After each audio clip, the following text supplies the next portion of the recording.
my dear students. How are you all? Very warm welcome to you all.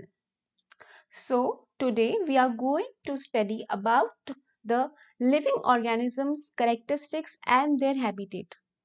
And why it is important to learn about them? Because we all are living organisms and we should know their characteristics and where do they live. Let's start. Okay?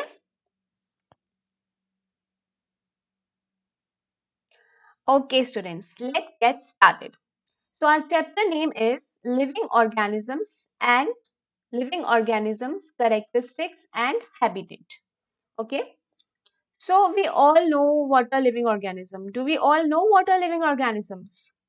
Yes, we all things we see around us are somewhat non-living and somewhat living. Okay. So we can differentiate between non-living and living because non-living things do not breathe. वो सांस नहीं ले पाते और वो move भी नहीं कर पाते. तो मेरे को एक बात बताओ, कार भी तो नॉन लिविंग है पर ये तो मूव करती है. It move from one place to another. और ये खाना भी खाती है. खाना खाती है कार. हाँ, पेट्रोल खाती है ना. और उससे क्या मिलती है? एनर्जी, जिससे आपकी कार चलती है. तो क्या हम मानेंगे कि कार एक लिविंग सब्सटेंस है? सोचो सोचो सोचो.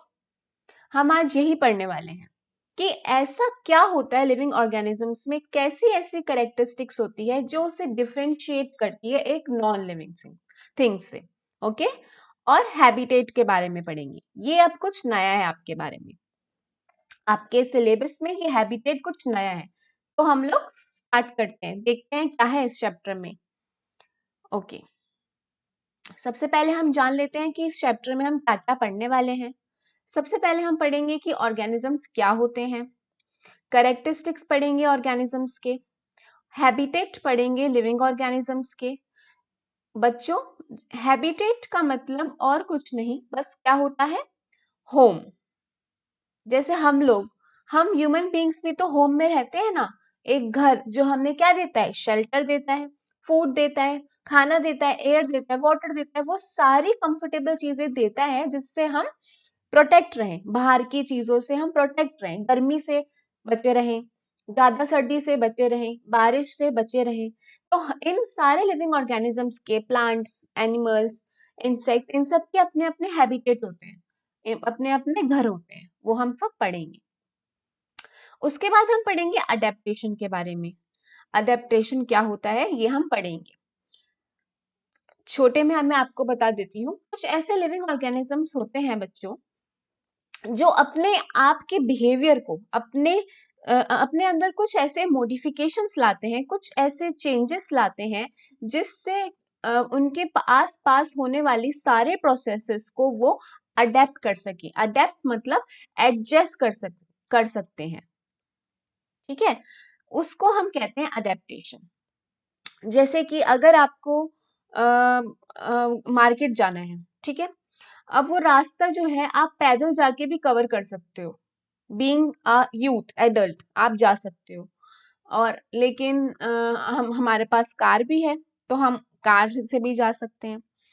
तो हमें इजी जो लगता है वो हम कर लेते हैं, कार से चले जाते हैं. वो हमने अडेप्ट कर लिया है सिचुएशन के हिसाब से, क्योंकि मॉडर्न हो रही है, टेक्नोलॉजी आ रही है, तो हम भी पैदल की बजाय क्या चूज करेंगे? कार से जाना. तो हमने आसपास की चीजों को देखते हुए अडेप्ट कर ली है चीजें. ठीक है, अब हम पढ़ेंगे डिटेल में. Okay, what are organisms. सबसे पहले हम जान लें कि ऑर्गेनिजम्स क्या होते हैं बच्चों. ऑर्गेनिजम्स क्या होते हैं? All the different creatures present around us in our surroundings are considered as organisms. हर तरीके के क्रिएचर्स जो गॉड ने बनाए हैं वो सारे के सारे ऑर्गेनिजम्स में कवर होते हैं बच्चों.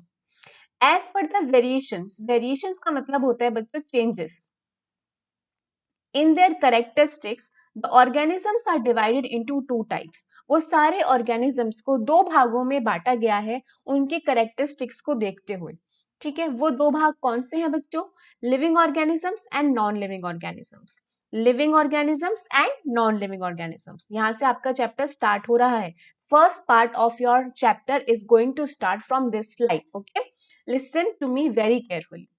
हम जानेंगे कि लिविंग ऑर्गेनिजम्स और नॉन लिविंग ऑर्गेनिजम्स में डिफरेंशिएशन क्या है कुछ ऐसा जो इन दोनों को अलग बनाता है। ये सारे क्रिएचर्स अलग कैसे हैं?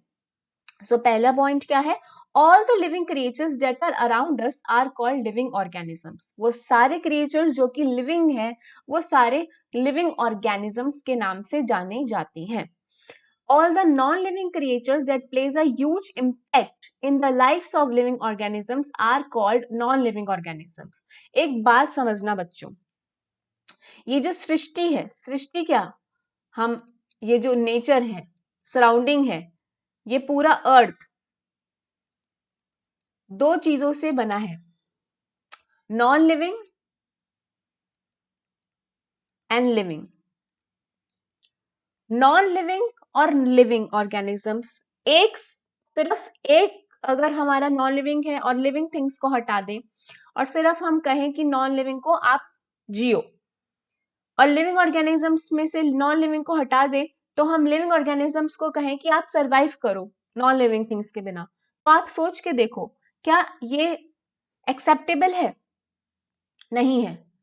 हम सारे living organisms non living organisms के बिना नहीं जी सकते। ये जो सृष्टि है ये सब चलती है किस तरह? इंटर रिलेशनशिप से। ये इकोसिस्टम पूरा हमारा सराउंडिंग किससे चलता है? बॉन्डिंग से, नॉन लिविंग और लिविंग थिंग्स की। नॉन लिविंग ऑर्गेनिजम्स के अंदर कुछ ऐसे एलिमेंट्स आते हैं जो लिविंग ऑर्गेनिजम्स की लाइफ में एक ह्यूज इम्पैक्ट प्ले करते हैं।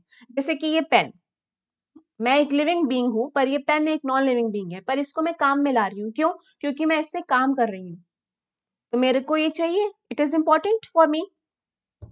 लैपटॉप, कंप्यूटर, फोन, आपकी डेस्क, आपकी पेजेस, कॉपी, सब कुछ क्या है? Non living. बट हम लिविंग ऑर्गेनिजम्स उन सब चीजों को उपयोग में ला रहे हैं so that we can make our work easy to do, make our work productive, beneficial, right?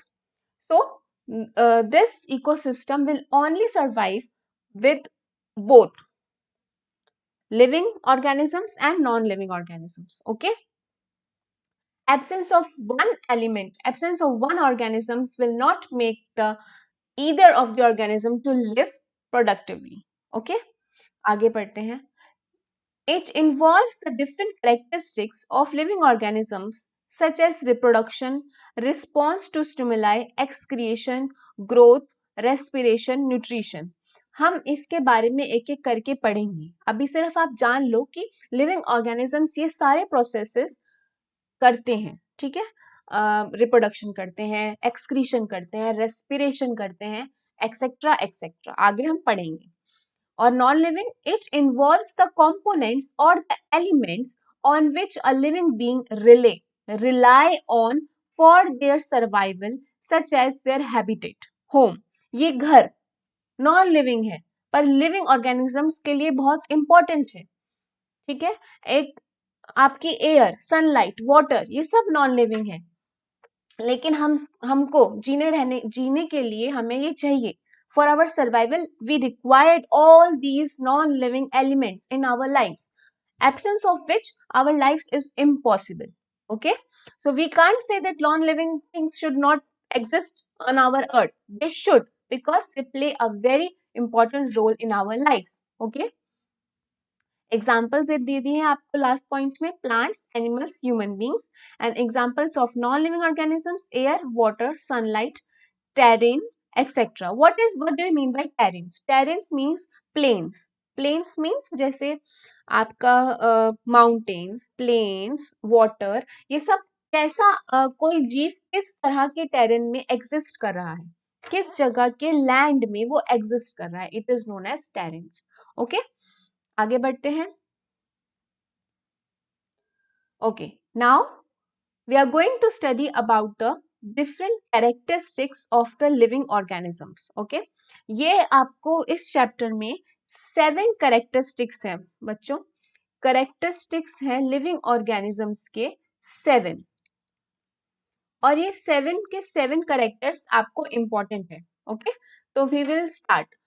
आप ये डायग्राम देख सकते हैं, characters of living things. Movement से स्टार्ट कर रहे हैं हम बहुत ही फिजिकली देखते हैं तो लिविंग ऑर्गेनिजम्स और नॉन लिविंग ऑर्गेनिजम्स को हम मूवमेंट से बहुत अच्छे से डिफरेंशिएट कर देते हैं कि एक ये पेन अपने आप मूव नहीं कर सकता जब तक मैं इसे खुद चलाऊंगी नहीं। ओके, बट हम मेरी ह्यूमन बॉडी मूव कर सकती है। We are movable, right? So living organisms move from one place to another. They perform movement and also show different body movements, है ना? हाथ हिला रहे हैं, पैर हिला रहे हैं हम लोग। It is essential for organisms healthy functioning inside out. हमारे अंदर का भी जितनी भी हम लोग एक्टिविटी ज्यादा से ज्यादा करते हैं तो it makes our body healthy and long lasting also, right? Plants do not show movement. However, the resources utilized and synthesized by plants, such as water and minerals, are in continuous movement for plant healthy growth and nutrition. ये क्या कह रहा है बच्चों?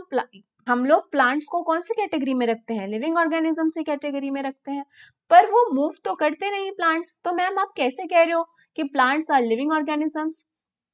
तो बच्चों, plants के अंदर जो फंक्शनिंग चल रही है, the transportation of food, the transportation of food and water, किसका?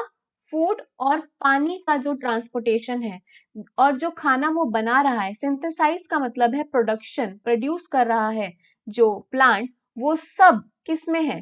फंक्शनिंग में है। वो नीचे से ऊपर, फ्रॉम रूट्स से लेके वो ऊपर की तरफ, स्टेम्स की तरफ जाता है, लीव्स की तरफ जाता है, ब्रांचेस की तरफ जाता है। तो बच्चों, इसलिए प्लांट एक लिविंग ऑर्गेनिजम्स हैं, क्योंकि उसके अंदर चलने वाली जो एक्टिविटीज हैं वो सब कैसी है? चल रही हैं, मूव कर रही हैं। Okay, from bottom to top move कर रही हैं, इसलिए हम लिविंग प्लांट्स को लिविंग ऑर्गेनिजम्स में कैटेगराइज करते हैं। Okay, next point, next characteristic of living organisms. All living organisms respire, right? We all living organisms एक प्रोसेस करते हैं बच्चों जिसका नाम है respiration. Okay, we all breathe in and breathe out, right? हम लोग सांसें भरते हैं अपने अंदर, अपने नॉस्ट्रल से, नोज से। ओके, जब हमारी बॉडी में जब रेस्पिरेशन प्रोसेस हो रहा होता है तो एक तो नोज और हमारे lungs and also the wind pipe और एयर पाइप, ये सब तीनों और ऑर्गन्स हमारे हिस्सा ले रहे होते हैं, फंक्शनिंग में होते हैं, right? Parts, nose, the windpipe and the lungs. Okay, जो हमारे अंदर मौजूद है वो सब क्या कर रहे होते हैं? मूवमेंट कर रहे होते हैं। नोज से हम ब्रीद इन करते हैं, कौन सी एयर ब्रीद करते हैं हम? ऑक्सीजन अंदर लेते हैं, और हम लोग एग्जिट करते हैं, एक्सहेल करते हैं, कौन सी? CO2, right? और ये CO2 कौन ले लेता है? प्लांट्स ले लेता है, और प्लांट्स हमें O2 दे देता है, और ऑक्सीजन हम ले लेते हैं। ये सर्कल चलता रहता है, चलता रहता है। Okay, all living organisms breathes in order to survive. जिंदा रहने के लिए हम सारे लिविंग ऑर्गेनिजम्स क्या कर रहे हैं? रेस्पिरेशन कर रहे हैं। In this process living organisms takes in oxygen and gives out carbon dioxide. This process is called respiration. Okay students, one thing more we have to learn. This part I have taken it from your NCERT book. Let's just read it. Respiration is necessary for all living organisms. It is through respiration that the body finally obtains energy from the food it takes. Students, मैं आपसे एक question पूछना चाहती हूँ, ये जो हम oxygen अंदर लेते हैं ये किस काम आती है? ऑब्वियसली हम लोग अपने अंदर ब्रीथ इन ब्रीथ आउट कर रहे हैं, बट ये काम क्या कर रही है? अंदर जाके क्या कर रही है? तो मैं आपको इसका जवाब भी देना चाहती हूँ। जो खाना हम सब खाते हैं, बोलते हैं अगर हमने फूड खाया, वो खाओ क्योंकि हमें क्या मिलेगी? एनर्जी मिलेगी। अरे भाई, पर ये एनर्जी कैसे मिलेगी? खाना खाया है ना, तो एनर्जी कैसे मिलेगी? आप जब खाना खा रहे होते हैं तो आप ब्रीद इन ब्रीद आउट तो हमेशा ही कर रहे होते हैं। जब आप ऑक्सीजन इन एंड आउट कर रहे होते हैं, तो ऑक्सीजन गैस का काम क्या होता है बच्चों? जो आप खाना खा रहे हैं उसे सिंपलर सब्सटेंसेस में तोड़ना, ठीक है? वो किन किन एलिमेंट्स में टूटेगी? आपके न्यूट्रिएंट्स में टूटेगी, ठीक है? आपके अमीनो एसिड्स में टूटेगी। जो इंपॉर्टेंट एलिमेंट्स आपकी बॉडी को बिल्ड करेगी, वो सारे फूड जो है ब्रेक डाउन हो जाएगा into simpler substances through oxygen which we intake while doing the process of respiration.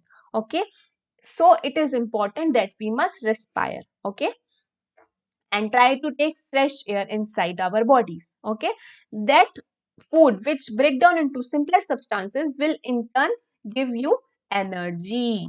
Okay, that's why respiration process is important, because it helps in digestion. Okay, some animals may have different mechanisms for the exchange of gases, which is a part of respiration process. For example, earthworms breathe through skin. Okay, fish we have learned have gills for using oxygen dissolved in water.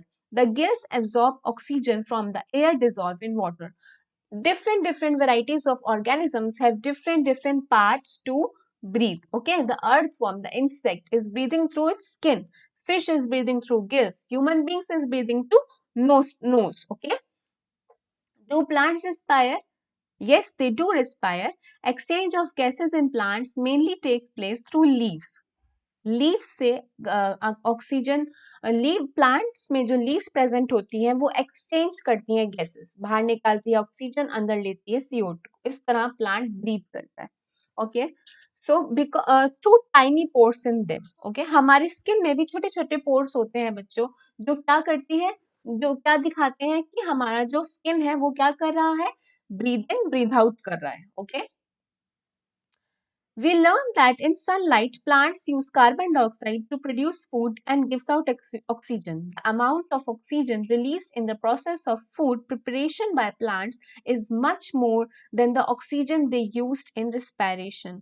Students, हमने एक process पढ़ा था पिछले chapter में जिसका नाम था photosynthesis, है ना students? ये उसी के बारे में बताया गया है। The amount of oxygen released in the process of food preparation by plants is much more than the oxygen they use in respiration. Okay, so plants बहुत ज़्यादा amount में ऑक्सीजन बाहर निकालती है, जिसका यूज कौन करते हैं? हम ह्यूमन बींग्स यूज करते हैं। Okay, so next characteristic of human beings, of living organisms, is that we all respire, okay, through a process called respiration. Okay, पहला था movement, second है respiration. Now third characteristics of living organism. Living organism responds to stimuli. You can see this sensitivity. The boy is touching the what is this, spinous plants, sorry, the fire. He is touching the fire and he got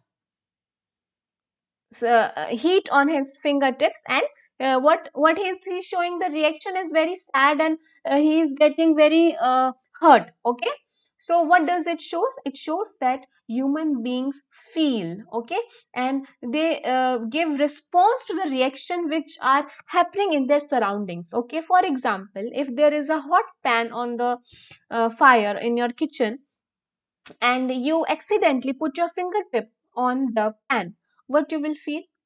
Hot, right? And if you put your fingertip inside the fridge, inside the refrigerator, where there is a frozen ice which is present inside the fridge, what will happen? You will instantly take out your hand outside the fridge, right? Because it got chilled on your fingertip, right? And when you, it happens sometimes in the plants also. There are some plants which get response to our touch. When we touch them, their leaves get shrink. Okay, we will study about them. What this characteristics of human being shows?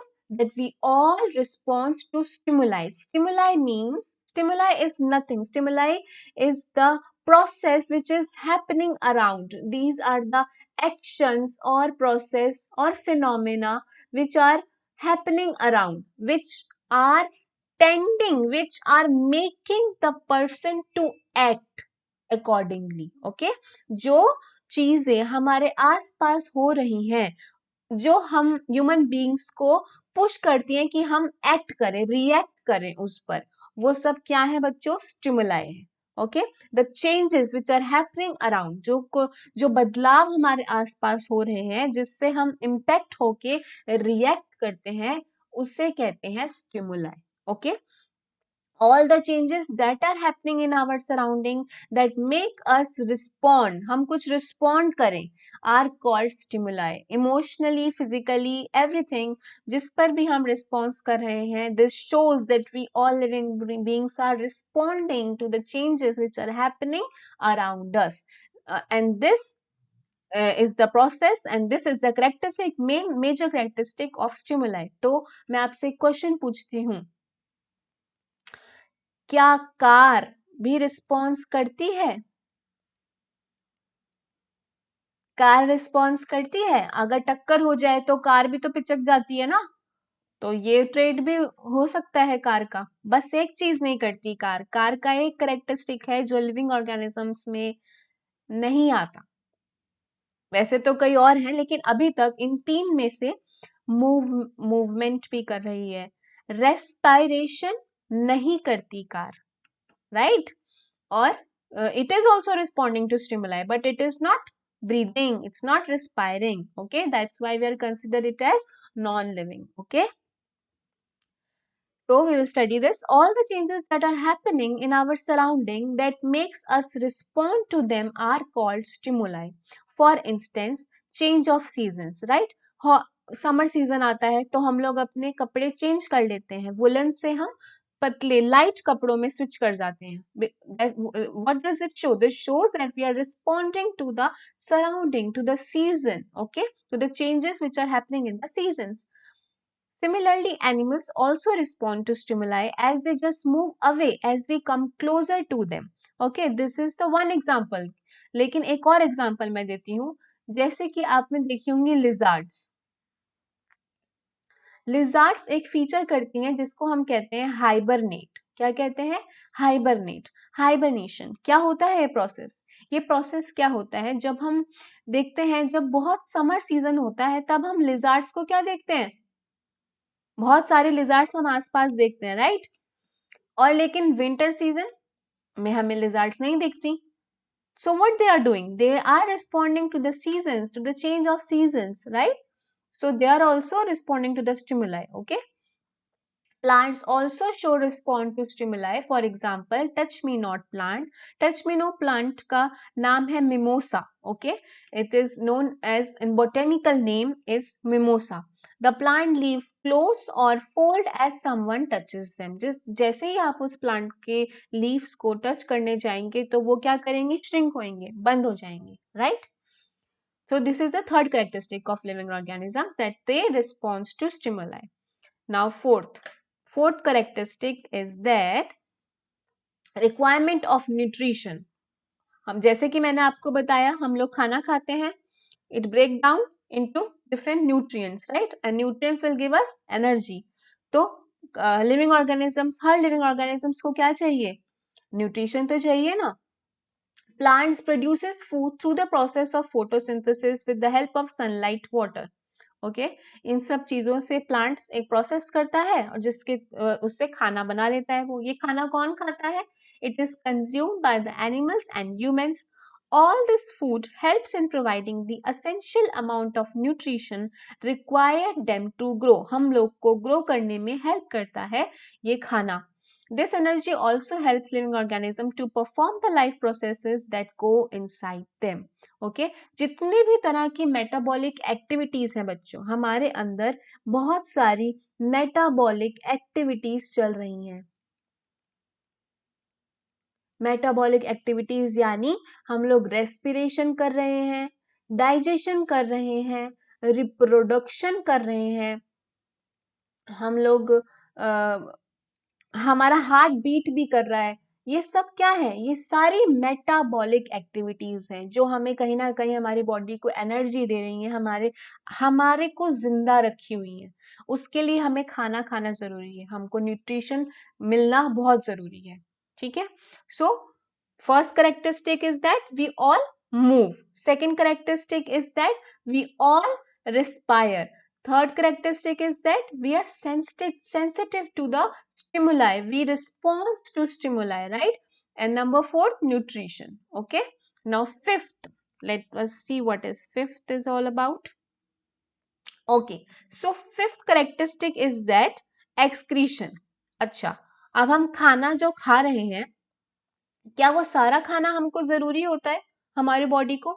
जितना हमारी body को चाहिए वो use कर लेती है, और जो नहीं चाहिए होती उसको वो एक्सक्रीशन के प्रोसेस से हमारी बॉडी को एग्जिट आउट करा देती है. ठीक है, like this we can see in this picture. Okay, excretion is done by this hippopotamus animal. Okay, so likewise we all human beings fresh in the morning, right? So we all are doing, we are performing the process called excretion. Okay, living organisms perform excretion process. All the food eaten by the animals and humans is not completely utilized by them, and the leftover is excreted in the form of fecal matter. Fecal matter is nothing, is this matter which you can see in the diagram. Okay, this is understood, right? In plants, the waste product is excreted out in the form of gums, oils, latex, resins, rubber, everything which you can see, like the white substance which is coming out of the plant. We sometimes say that the plant is giving out the milk, but it's not milk, it's the waste product of the plants. Okay, तो हम सब जीव excretion process करते हैं, अलग अलग form में हम अपना वेस्ट प्रोडक्ट बाहर निकालते हैं. Okay, this was the fifth characteristic, and now we will study about the sixth characteristic. Living organisms reproduce their own kind, the essential process which we all living beings can do.